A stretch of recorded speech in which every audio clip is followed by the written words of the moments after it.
Assalamualaikum warahmatullahi wabarakatuh. Perkenalkan, nama saya Sofitria Ananda Putri, NIM 120160888 dari kelas 3D Prodi Akuntansi Syariah. Pertama-tama yang saya hormati Bapak Muhammad Iman Taufik, SEME, selaku dosen pengampu mata kuliah Ekonomi Mikro Syariah. Di sini saya akan membahas materi untuk ujian tengah semester mata kuliah Ekonomi Mikro Syariah ini, yaitu tentang pasar persaingan sempurna. Pasar persaingan sempurna adalah model pasar yang paling klasik dan paling sering digunakan dalam analisis ilmu ekonomi. Model ini telah dianggap sebagai teori dan secara luas digunakan untuk meramalkan keadaan ekonomi.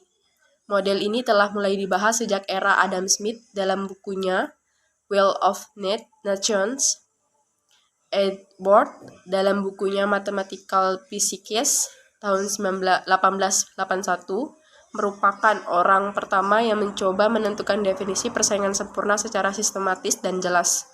Kemudian, konsep persaingan sempurna ini mendapatkan definisi yang lengkap dalam buku Risk, Uncertainty, and Profit tulisan Frank Knight tahun 1921. Kadangkala struktur pasar ini dibedakan antara istilah persaingan murni dengan sempurna. Murni adalah kurang sempurna ketimbang sempurna. Edward H. Chamberlain tahun 1933 mendefinisikan persaingan murni sebagai persaingan yang bersih dari elemen-elemen monopolis. Syarat yang diperlukan untuk definisi hanyalah jumlah penjual yang banyak dan komoditas yang homogen. Kemudian, George Stigler mengemukakan definisi alternatif dengan menambahkan syarat yaitu asumsi informasi yang sempurna. Namun demikian, orang bisa saja memperdebatkan bahwa informasi yang sempurna tentang harga lebih mudah diperoleh dalam pasar monopoli ketimbang pasar yang terdiri dari banyak penjual. Kemudian ada ciri-ciri dan asumsi dalam pasar persaingan sempurna. Ciri-ciri pasar persaingan sempurna adalah banyak pembeli atau perusahaan dalam pasar. Penjual dan pembeli tidak mampu menentukan harga. Penjual atau perusahaan dapat dengan mudah masuk atau keluar ke pasar. Setiap produsen atau perusahaan atau penjualan menghasilkan atau menjual barang yang sama. Pembeli mempunyai pengetahuan yang sempurna tentang keadaan di pasar. Terdapat sangat banyak penjual dan pembeli. Produk yang dihasilkan oleh para produsen adalah homogen. Setiap produsen adalah pengambil harga, price taker. Perusahaan-perusahaan bebas masuk dan keluar pasar. Tujuan dari semua perusahaan adalah memaksimumkan keuntungan serta tidak ada intervensi pemerintah di dalam pasar. Mobilitas faktor-faktor produksi sempurna. Dan semua penjual dan pembeli diasumsikan mempunyai pengetahuan yang lengkap tentang kondisi pasar, baik kondisi sekarang maupun yang akan datang. Kemudian ada biaya produksi, permintaan, dan penawaran dalam pasar persaingan sempurna.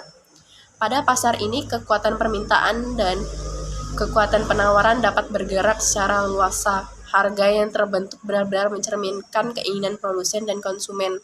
Masing-masing pembeli dan penjual menerima tingkat harga yang terbentuk di pasar sebagai suatu datum atau fakta yang tidak dapat diubah bagi pembeli. Barang atau jasa yang ia beli merupakan bagian kecil dari keseluruhan jumlah pembelian masyarakat. Demikian juga bagi penjual.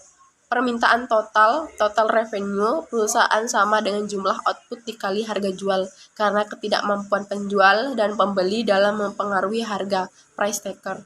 Maka harga secara otomatis telah ditentukan oleh pasar. Kemudian ada pemaksimuman keuntungan pada equilibrium.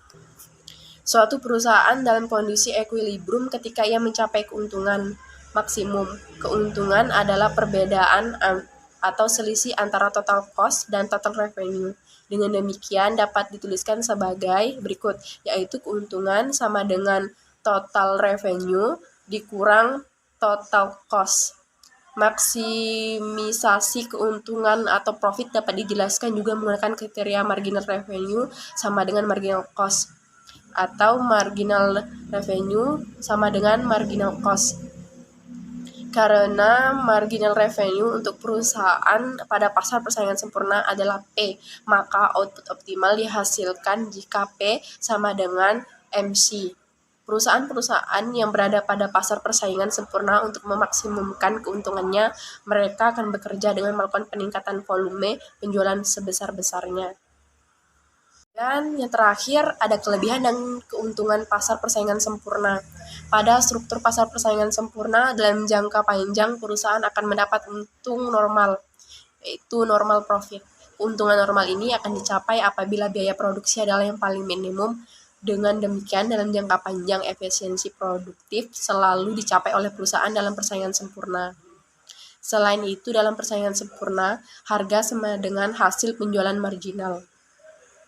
Dalam melakukan pemaksimuman keuntungan, syaratnya adalah hasil penjualan marginal sama dengan biaya marginal. Dalam jangka panjang, keadaan ini juga berlaku, yaitu harga sama dengan hasil penjualan marginal sama dengan biaya marginal. Kesamaan ini membuktikan bahwa pasar persaingan sempurna juga mencapai efisiensi alokatif. Dengan demikian, efisiensi produktif dan efisiensi alokatif dapat dicapai dalam pasar persaingan sempurna. Mungkin itu saja yang dapat saya bahas dalam materi pasar persaingan sempurna ini. Kurang dan lebihnya saya mohon maaf. Sekian dan terima kasih. Wassalamualaikum warahmatullahi wabarakatuh.